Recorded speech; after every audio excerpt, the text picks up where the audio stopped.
Indie comics and movie news. These are the indies.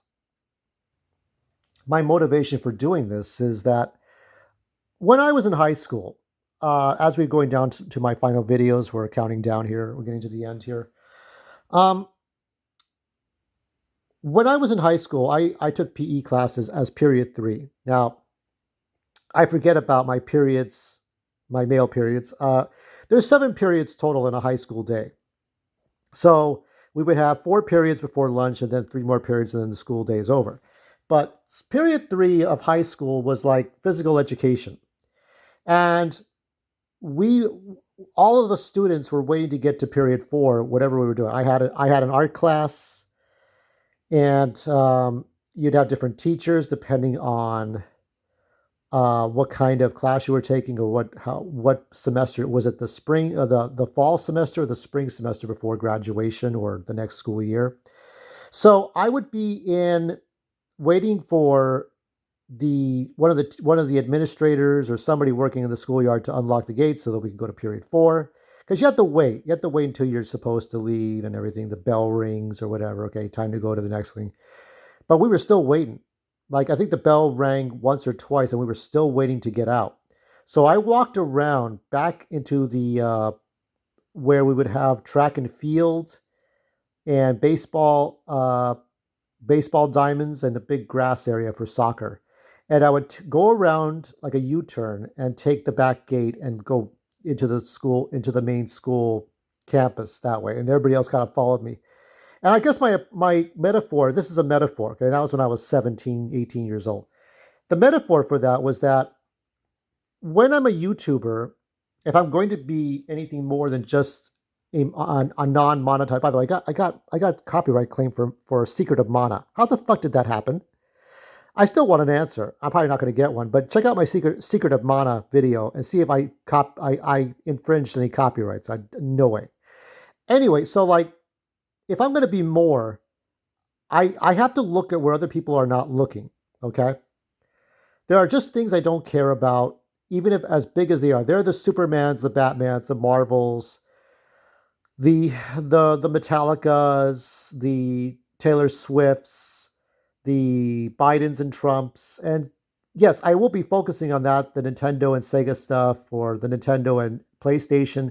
I'll focus on these things, but it's not my cock of this YouTube channel is about me and what can I bring you that you could care about. Okay?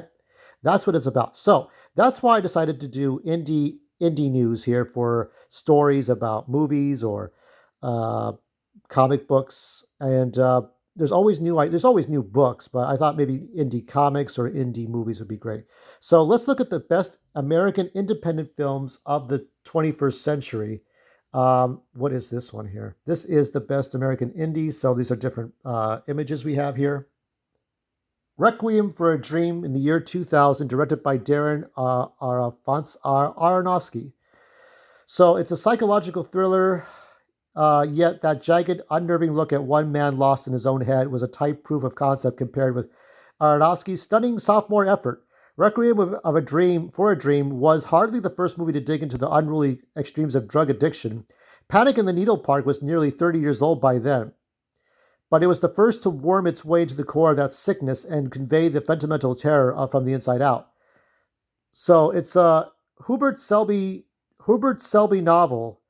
So of addiction crippling effect across multiple generations, from the heroin addiction of Harry and his cohorts to his amphetamine-addled mother, Ellen Burstyn, who scored an Oscar nomination. Yet despite the many disturbing twists of Requiem that veered to the sheer visceral horror territory, look out for that fridge, Aronofsky manages to imbue his characters with profound empathy, which means that every shocking moment registers with bona fide suspense rather than outright exploitation. 2001's Ghost World, directed by Terry Zwigoff. It's wild to look back at Scarlett Johansson as Becky with the mediocre hair. There's also something that feels almost anthropological about Ghost World. But look at these teenage girls browsing a video store. Becky and Thora Birch's Enid are Tumblr edgelords waiting to happen. Wielding their aesthetic as a weapon to slice through the bullshit of American consumer culture, the smallness of their world post high school graduation, eventually each other.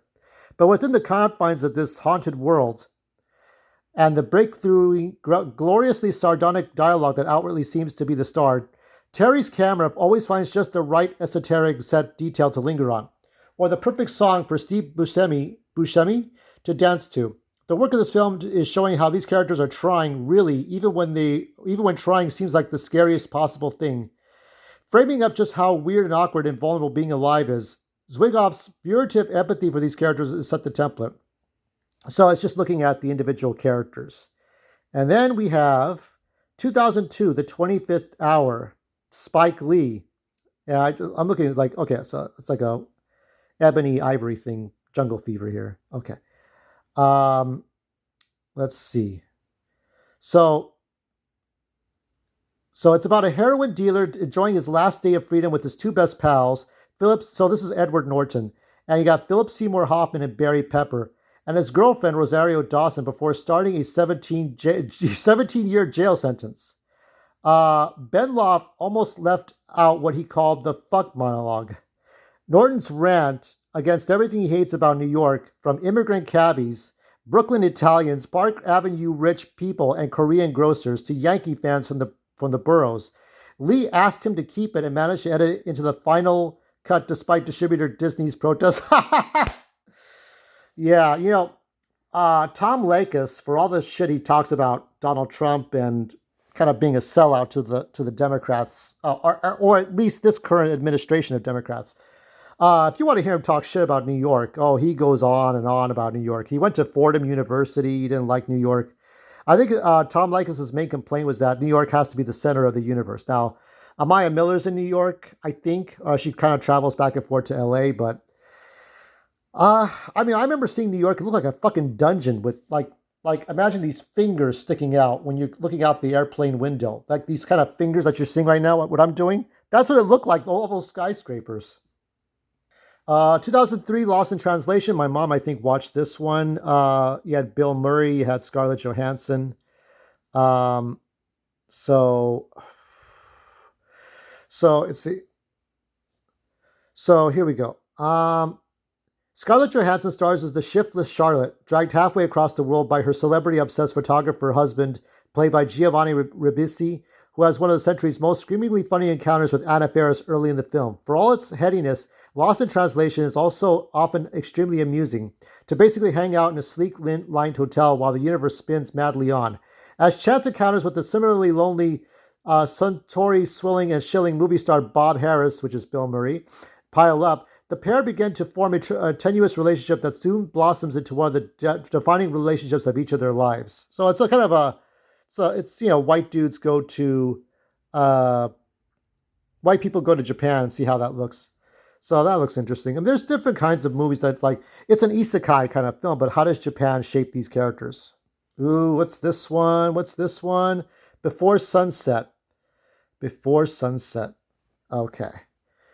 The Before Sunset sequel comes 9 years after the first film and 9 years before the concluding Greek Odyssey. Is this like the Greek wedding? What is this?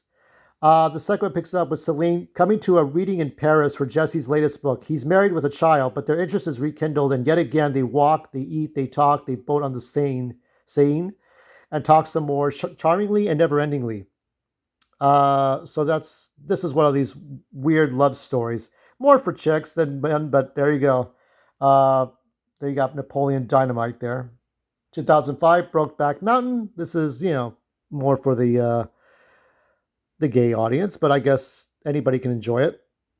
And then let's take a look really quick. Little Miss Sunshine, director Jonathan Dayton and Valerie Faris. Rare delight of a movie that gives each other a full arc. It was easy that summer to get wrapped up in the sweet tale from Jonathan Dayton and Valerie Faris. For myself, it was a particular thrill to discover that Steve Carell, fresh off the second season of The Office, could do excellent dramatic work and could more than hold his own. So there's these ones here. Let's see if there's any more. Waitress. This is Adrienne Shelley directing.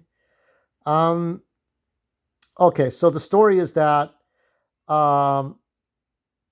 got an ordinary male. Okay, so that the terrifyingly petty ordinary male abuse which protagonist Jenna Carrie Russell longs to escape, especially when she realizes she's pregnant, overlaps at all with the shock with Shelley's murder and much smaller potatoes, that there haven't been nearly enough stories that take female friendship as seriously and smartly as this one does. But there's still so much to love about it too. There's a little, there's all kinds of stuff here. Wendy and Lucy. Uh, so breaks down. There's a lot of different movies here. A Serious Man. I forgot what this one was about. Is Joel and Ethan Coen's tribute to the Jewish community in St. Louis Park, Minnesota, where they grew up in the 1960s. But it's also the brothers' most perfect blend of philosophical soul-searching and comical grotesques. For Larry, endearingly played by empathy machine the flesh Michael Stolberg, nothing is going right. His wife, Sari Lennick, leaves him for unctuous acquaintance by Cy Abelman. His brother can't be compelled to find his own apartment and gets in trouble with the law. Falling student Clive is trying to bribe him, and a mysterious nemesis is maligning him with the university board that's deciding on his tournure application. A little bit of conflicts here. Different aspects, different walks of life. Blue Valentine deals with Ryan Gosling, Michelle Williams is a couple whose relationship curdles from the idealism to resignation, comes close to what the filmmaker was trying to achieve in the 1970s, and that's partly due to the efforts of its actors. So it's a love story gone wrong, gone dark.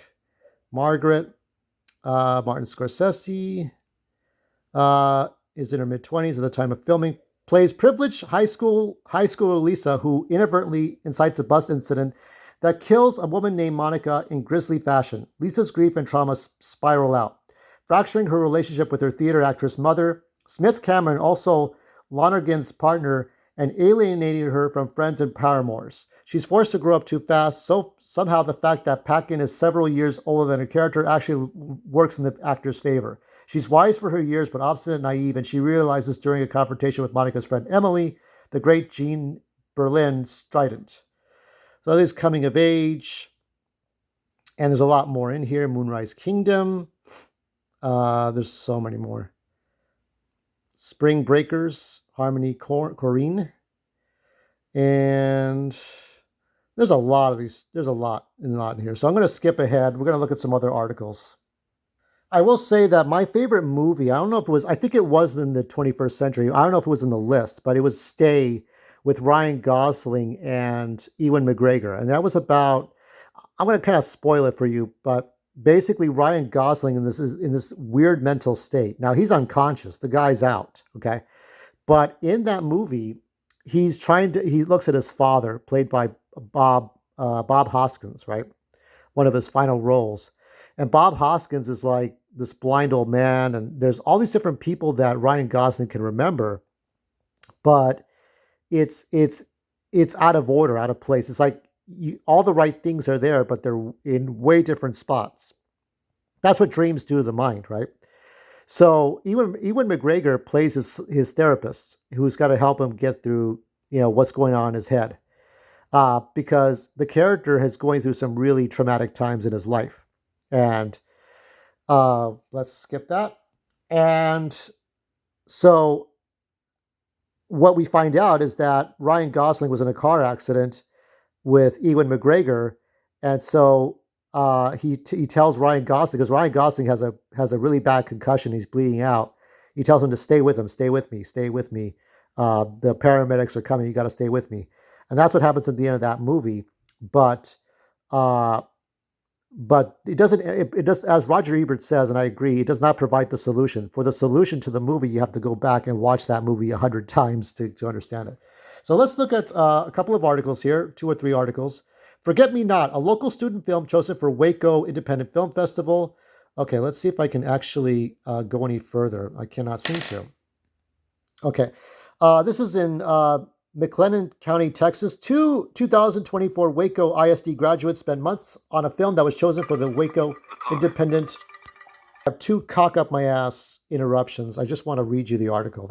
I think that's all I want now. That's all I want. So they spent time on a film, and for the Waco Independent Film Festival, both girls wrote, produced, and edited the film Forget Me Not. Ileana Garcia and Carolina Davila are 2 university high school graduates. The 2 creative minds have been best friends for 9 years, and it took them 2 months to write, shoot, and edit their 5.5 short film. If you'd like to catch Forget Me Not, it will be playing at the Waco Hippodrome Theater Saturday, July 20th. So, um, Saturday, July 20th. So that'll be next Saturday, not this Saturday. So, Forget Me Not, it's about this girl who lives alone. She's trying to get comfortable, but she has this uneasy feeling about this presence around her. She kind of just deals with this presence of him in her house. The spine-tingling, edge-of-your-seat kind of horror film. I kind of remember like The Invisible Man. If you ever saw The Invisible Man from 2020, like that was a good movie. Because everybody thought maybe she was crazy. And it was trying to present The Invisible Man in a way that was for the 21st century. I thought that was a good movie. That it really is. She kind of just deals with this presence of him in her house. And it's a horror film. We had like a lot of ideas through the horror movies that she's watched and a lot of creativity just spewing out on screen, said Carolina Davila. So uh, it's crazy seeing all of our hard work. We worked on this for like months. Let's see. What was your favorite part? Getting to work with my best friend. It took them for 9 years. 5.5 minute short film. Oh, it's 5.5. I wonder, can you put it up on YouTube? I want to watch that. There were so many meticulous details that had to be put into everything, where the camera was going to be, what kind of time of day we were going to film, the attention to detail. Looking forward to seeing it on the big screen. Okay. So that's Forget Me Not. It'll be playing at the theater, but I'm hoping they're going to put it up on YouTube. Might as well. It's 5.5 minutes. I mean, you want everybody to see it. Sing Sing filmmakers paid everyone on the set the same, and now their new company wants to do it again. This is from Hollywood Reporter. Greg Wadar and Clint Bentley are launching a new company with the hopes of making independent filmmaking more sustainable. Part of their pitch, paying everyone on set, from the PAs to the star, the same wage and give all equity. That's something. So now you can't complain about the unfair female to male or old to young or TV to film or whoever gets paid more. So that's pretty good. So they're making new. Let's see. The duo have written, directed, and produced 2 films: Sing Sing out this weekend, and Jockey. So that's pretty good. So they're going to pay them. These are the 2 guys, I think. Yeah. So they're going to pay everyone the same. So I don't know what these movies are about. When I came into the business, one thing I was very aware of was just the lack of transparency and therefore a growing mistrust on behalf of all the people involved in making the film, says Wadar. As with my workplace, pay disparity is a common occurrence with women and POC creatives, occasionally with making headlines for speaking out about receiving lower wages than their male and white counterparts. Actresses such as Jennifer Lawrence, Viola Davis, and Michelle Williams have spoken out about the experience of finding out they were paid less than their colleagues. But in an industry full of opaque practices, payment on independent films and the film's financing can be a particularly black box. When a film sells, so Bentley and Wadar have already successfully financed a feature, the 2016 thriller Transpecos, using a traditional independent route with private investors. When they started searching for financing for Jockey, which follows a veteran horse racing jockey with deteriorating health, the process proved different. Though there were things that were so special about about the project that were not being valued by the industry as a whole in trying to finance the film, remembers Bentley. The filmmakers wanted to cast Clifton Collins Jr., who they worked with in Transpecos, but potential investors wanted a star they deemed as bigger among other creative changes. Collins Jr. later won the top acting prize at the Sundance Film Festival. Bentley says that they started thinking about answers to questions they had and their friends from the indie filmmaking world often face. Then they asked a question of their own. What if everyone was paid the same, livable wage? The answer, everyone who worked on Jockey was paid the SAG Actors Guild, Screen Actors Guild daily or weekly rate as determined by the film's budget. That is smart. You know, we think of Universal and Disney and Warner Brothers and MGM, and are they taking care of people? Paramount Pictures, what are they doing, right? So that structure meant that PAs and others below the line were ensured a livable wage. It also meant that more veteran talent and top-billed actors would be taking a pay cut, even more than is typical for living on an indie. So you have to basically, for the big actors, you have to want to work with these directors and producers. As of July, the current SAG daily rate for low-budget films costs between $300,000 and $700,000. So the daily rate is $421. For films with budgets below 2 million, the rate is 783. Radar notes that they had another question to answer. If we're standardizing pay, a lot of people are working off times beneath what they now earn as professionals in this business. So often, how often do you want to reflect that sweat, that equity that's being put in?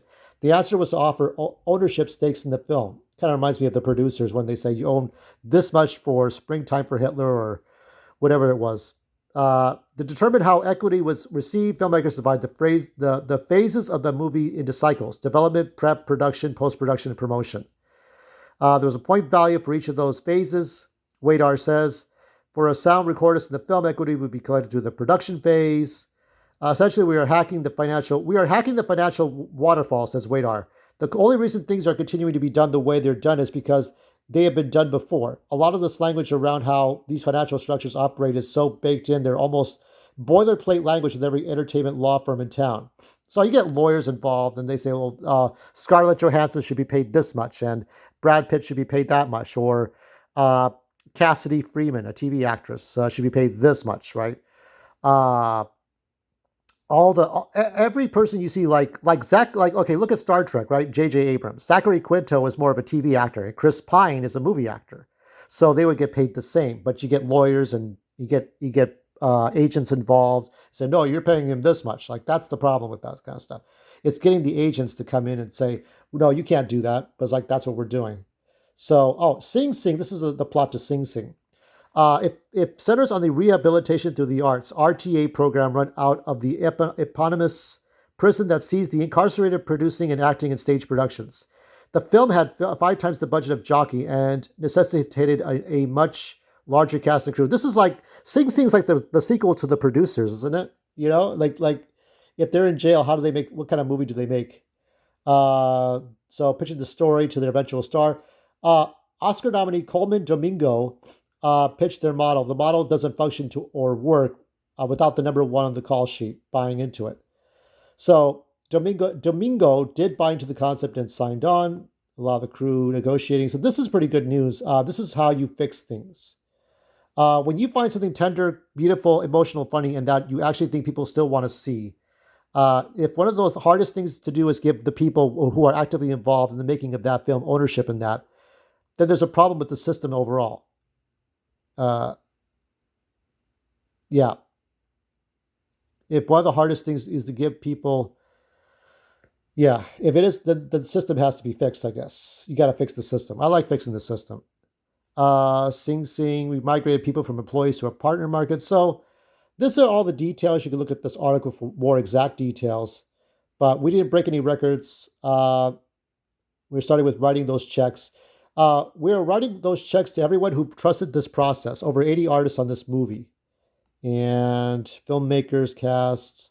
There's so much in here, but good on these 2 people to really like figure out an economic system that works for the film crew, the camera crew, the gaffers, the lighting crew, the stuntmen and the stunt coordinators and all that stuff. This is so important. So yeah, I like what they're doing here. And here are some independent comics from 2 weeks ago. Kill All Immortals #1. This is dealing with Eric the Red and his children in the modern times, training hard over the course of centuries, rebelling against their fellow immortal siblings. So this is dealing with like a dark theme with Vikings. Domain #1 of 5 expands the world of public domain. And you got Chip Zdarsky is one of those comics' most profile modern writers. What in world comic book would look like? 3 young friends discover a crashed UFO that grants them incredible powers. Unfortunately, one of the friends can use those powers at any given time. Only one of them, right? With the temptation from his unparalleled power driving them, the young characters will struggle to maintain their friendship as they face completely unfamiliar challenges. It's kind of like The Chronicle. If you ever watched The Chronicle, not the sci-fi TV show, but the movie. I think it's just called Chronicle. There's Barfly. Features a henchman without a boss.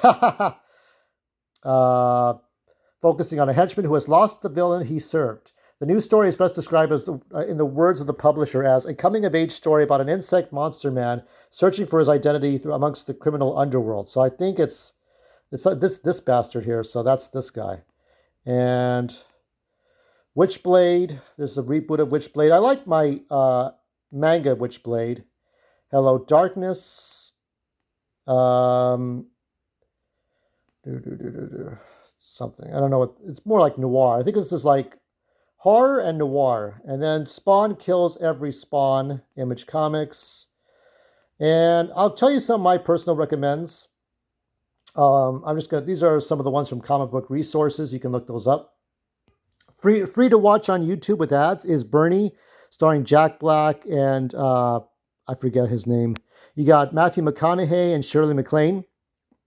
And in this one, Bernie plays a real life pallbearer who worked at a church in one of those southern states. And he killed his mistress. He killed his girlfriend, who was much older than him, by like 20 years or so, and put her parts in a freezer. Now, they all gave great performances. And what I liked about it was not just the sort of the Matlock crime that happens here, but the fact that all these people give interviews about who Bernie was. Oh, Bernie was like, they say nothing but nice things about this man.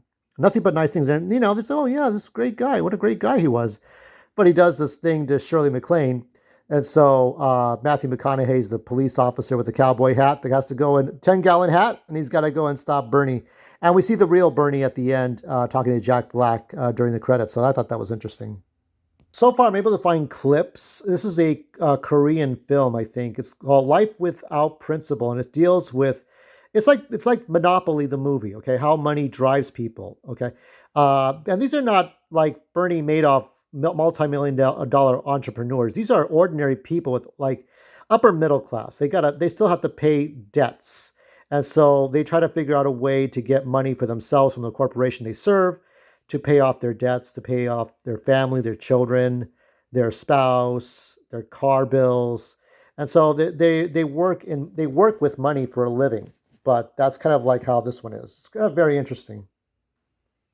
This one's pretty explanatory. This is Gakusen, about a Yakuza leader who doubles as a substitute teacher or high school teacher. This one's very interesting. Take a look at it. It's better than Stand and Deliver and all those like Dangerous Minds. Has nothing on this one. And this one is not as independent. This is G.I. Joe, but this is Tales from the Cobra Wars from 2011. And it's an action-packed collection of all original prose featuring Flint, Scarlet, Destro, the Baroness. They're all here as the ongoing war between G.I. Joe and Cobra is depicted from every angle. This mass-market book presents 8 novella-length tales penned by today's leading crime and thriller writers. Jonathan Mayberry, Duane Swierczynski, Chuck Dixon, Dennis Tafoya. Cobra Wars is edited by Max Brooks and also supplies a new story and features new illustrations for each one. This is the cover to it. Let's see if I can show you the cover. And that's it for independent stuff. Stay tuned for more. I might do another Steam Deck news, but if not, we'll definitely go to Todd Toy News tomorrow. Tales from the Cobra Wars.